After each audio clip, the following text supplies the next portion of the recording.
Angelo the Gyp DeCarlo, also known as Gyp the Blood, Ray, and Raymond, was born in 1902 in Hoboken, New Jersey. He was raised and would operate all his life within that state. Active as a racket guy since the early 1920s, DeCarlo was a liquor bootlegger in his youth. He was also well known as an enforcer of mob edicts.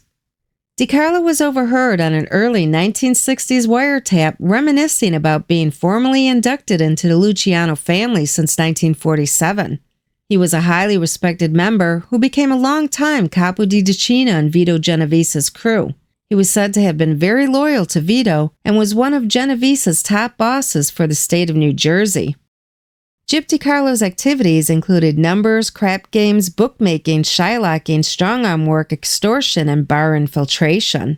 He was reputed to have owned hidden interests in several nightclubs in the northern New Jersey area, including La Martinique Tavern and Mountainside. DeCarlo also operated a private club called the Barn in Mountainside. It was a small building in the back of a restaurant called Wheelan Steakhouse and served as a headquarters for DeCarlo and his crew. Before I continue, please hit that like button, subscribe to the channel, and leave us a comment after you've watched the video. Gyp DeCarlo was associated with many top guys of the era, including Vito Genovese, Abner Longy's Woman, Anthony Tony Bender Strollo, Jerry and Jean Katina, Richie the Boot Boiardo, Anthony Little Pussy Russo, John Big Pussy Russo, Joseph Bayonne Joe Ziccarelli, Willie Moretti, and others. He also had a personal crew, which included guys like Daniel Red Ciceri, Anthony Jack Panos Santoli, Carl the Leash Silesia, and others. DeCarlo had a long criminal record that started back in 1919 and included arrests for grand larceny, hijacking, passing worthless checks, bootlegging, gambling, loan sharking, extortion, and more. With federal laws changing by the mid-1960s and the feds breathing down the backs of mafiosi, Gyp closed a lucrative crap game he had going in New York City. He decided that any games operated would be set up in New Jersey under the premise that he would avoid interstate conspiracy charges by federal agents by keeping it intrastate as opposed to interstate activity. This was one of several countermeasures he had taken to try and keep a low profile. It was alleged that DeCarlo had been very instrumental in the backing of the careers of Frankie Valli and the Four Seasons. He was also said to have had an early hand in promoting the famed crooner Jimmy Roselli. Although Roselli was said to have floundered after snubbing the mob figures who'd originally helped his career, Roselli was a well-known cheapskate and a very arrogant guy. He wasn't apt to making friends, but was excellent at alienating people, and his arrogance and nasty attitude ended up hurting his career tremendously. Originally touted as the next Sinatra, he never vaulted to that exalted status and ended up with a checkered career for those precise reasons. Mob guys were known to love his voice and song styles, but couldn't stand him. It was a love-hate relationship his whole life.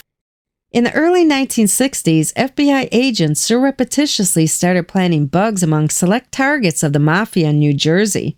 Sam DeCavalcante and DeCarlo were two of several picked as prime candidates for this wiretapping, and over the course of several years, from 1961 through 1965, the FBI recorded 1,200 pages of transcripts on Gyp. DeCarlo's voice was picked up speaking about a potpourri of mob mayhem with his confederates, including gambling, shylocking, beatings, murder contracts, and the bribery of key officials of the police department and important local and state politicians. Authorities would eventually release all the tapes for public exposure. It was a huge scandal that saw the careers of more than a few politicians and top law enforcement bigwigs come crashing down. It was exposed that Gyp was among several mob powers in the northern New Jersey area who had his hand in the controlled bribery and public corruption for the mob to keep their underworld operations running smooth and investigation-free. Policemen and detectives were recorded as regular visitors to his private club, The Barn. New Jersey State Police Chief Dominic Capello was a Barn alumni, and state prosecutors Vincent Cooper and Joseph Lordy were two more known to play ball with the mob.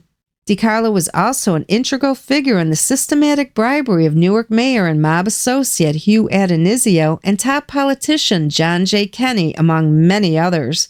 The secret tape recordings brought all the scandal out. In August 1969, Gyp DeCarlo was indicted with several of his men, including Daniel Cesare, for the vicious extortion and beating of mob associate and insurance broker Louis Saperstein, who had fallen way behind on Shylock payments due on loans totaling over $250,000. Saperstein had been scheduled to testify as the principal witness against DeCarlo and Cesare, but in November 1968 died a mysterious death by arsenic poisoning. An autopsy revealed that Saperstein had enough arsenic in him to kill a mule. Saperstein had also written a 3-page letter to the FBI the day before he died, describing his dealings with DeCarlo and company and the threats they made to him if he didn't pay up. In January 1970, after a very public trial, DeCarlo and his cohorts were convicted on loan sharking and extortion charges. DeCarlo and Cesare each received 12 years imprisonment and a $20,000 fine. But Saperstein's death had been ruled a suicide, and in August 1971, a 3-panel appeals court overturned the conviction and ordered a new trial. The court said that the testimony about Saperstein's death was improper after defense attorneys claimed that the testimony had been prejudicial to DeCarlo and Cesare, in addition to other claims that the trial had constitutional errors. But in the As the World Turns soap opera drama of the underworld, in April 1972, a 9-panel appeals court threw out the conviction reversal and upheld the original 1970 conviction. But it gets even better. In December 1972, Gyp DeCarlo received a controversial pardon from the Nixon administration after having served less than 18 months in federal prison. He was released just in time to see his family for Christmas. It caused quite a stir for a guy who federal prosecutors described back in 1970 as violent, homicidal, and a man who orders executions. Gyp was only one of 5 federal prisoners to get a presidential pardon out of hundreds of requests that year, and it took many in the Justice Department and the FBI by surprise. One U.S. attorney who had prosecuted DeCarlo only learned about the commutation from a reporter. Apparently, DeCarlo had contacted a young attorney in Atlanta who was just starting up his private practice to help him write up his pardon petition on the grounds of terminal cancer.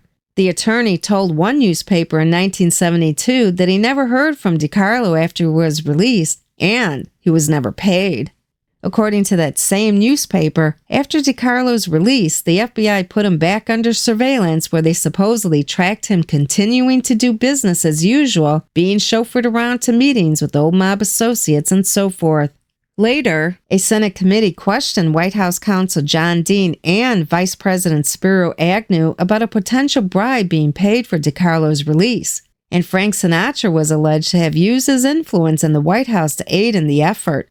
But the investigation would prove fruitless and no wrongdoing was found. As an interesting side note, the RICO Act was actually signed into law by President Richard Nixon in 1970.